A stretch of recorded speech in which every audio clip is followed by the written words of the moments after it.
Hello, my name is Max Shavers, and I'm doing my presentation on integrating dance therapy into more conventional methods of treatment.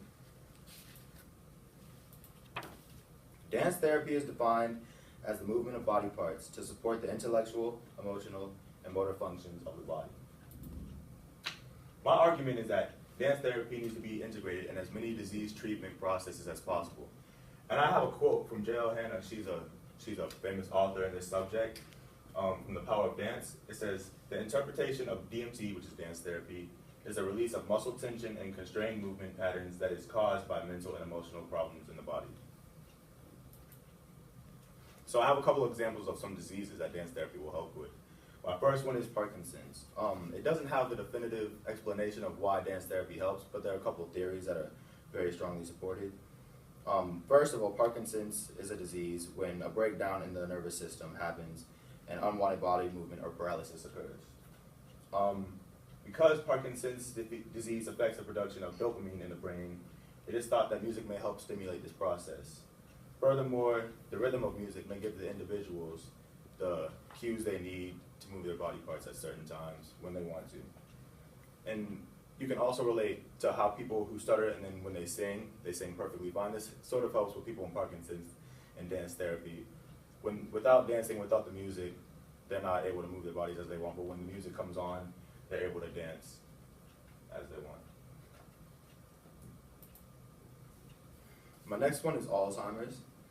Alzheimer's is when the neuroplasticity of the brain, which is your ability to remember events and things like that, it shrinks to an abnormal degree, causing that person to forget events and important people in their life. Dance therapy helps people to maintain this neuroplasticity for a longer time than they would if they didn't take dance choreography. It specifically addresses the disease by focusing on certain movements and other nonverbal behavior in order to communicate with and connect themselves. Doing this allows someone to rely less on their verbal skills and more on their nonverbal skills, which they need to remember certain events in their lives. No matter how limited the group movement is, a feeling of energetic activity and pleasurable sense of the here and now, the rhythmic, repetitive movement facilitated by a dance movement therapist helps foster perpetual and cognitive organization, providing a structure in time and space for the safe expression of feelings. The motor action often sparks memories from the past, which they forget, which in turn helps confused individuals become more alert and organized about their surroundings. Dance therapy, believe it or not, also helps cancer. It doesn't fully cure it since we don't have a cure for that disease yet, but it helps boost the healing process and sure gives them a better survival rate. Cancer may result in extensive suffering, and what dance therapy does, it creates the art therapy, and they've been used to help with recovery. People combine dance therapy with conventional treatment methods to really boost their morale and keep their spirits up. And it really shows it helps in the percentages. It builds their self-esteem and expression and addresses feelings within themselves. In an experiment that was done in Connecticut, 2 groups of women, both with breast cancer, were treated 5 years prior. One was treated with dance therapy and one was just treated with conventional methods alone. And it was shown that the women who were treated with dance therapy had better range of motion in their shoulders and better self-perception, as where the other group, their counterparts, the controls, did not. They lacked from that. So what we need to do to integrate dance therapy into places worldwide is integrate it really into the hospitals where the patients are. And it's known to increase endorphins, which stimulate a feeling of well-being. And the dance therapy is one of the most positive, encouraging types of treatment. Therefore, if we're able to incorporate it into there, the whole mood of the hospital will really rise, and it'll cause percentages and survival rates to rise as well.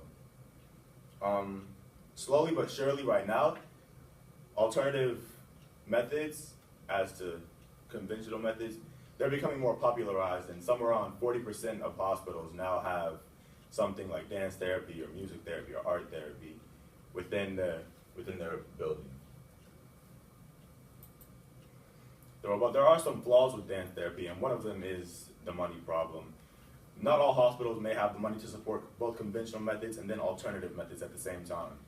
And then also with dance therapy, not all patients might be able to participate because some might be bedridden, some might need a doctor's excuse, some might not be able to get out of bed and physically move. They might be physically enabled. Ways we could solve that problem is in hospitals to slightly take away money from conventional methods while keeping them there, not spending as much money, and slowly incorporating that into more alternative methods such as dance therapy and art therapy. Therefore, there won't be such an abrupt change all of a sudden, but it will be gradual. So even though we are losing money, we're not losing money as fast and it's not as noticeable. Also, addressing the problem that not every patient will be able to participate in dance therapy. If you're not able to physically move, then you could branch off from dance therapy. You could take a section of dance therapy and incorporate it into music therapy or art therapy that doesn't take as much physical activity, but you're still getting the benefits that you need because they're proven both. They all work together. They're all connected. And this is my bibliography. Okay, I have a few questions for you. How did the stimulus materials inspire your original research? Which stimulus material prompted your research questions? I read the dancing, obviously, the dancing stimulus material, and I read about how it stimulates the brain, and I was wondering how I could take a question from that, not exactly use that question, and somehow alter it to make the question different and unique, but still have some of the basics from the stimulus materials. So I took dance from that stimulus material, and then without the stimulus material, I brought in how it affects other diseases, how dance therapy affects other diseases, not just dance. Okay. And what might be the real-world implications or consequences of your findings? And what are the implications to your community? The implications to my community, well, the aging population of the United States is really rising. And so dance therapy within the aging population, because the young population is physical and all that, the aging population isn't as physical. So if we're able to implement dance therapy into the aging population, then maybe their survival rates will raise as well. Okay. And do you have any specific ideas for Charleston? Because we do have such an older generation of people living here. If we can get it into the central hospitals, like CAMC, Women and Children's Hospital, then that would be a great help.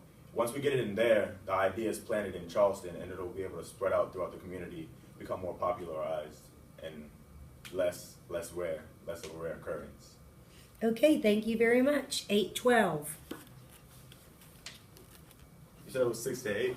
Yep, you just hit it. Perfect.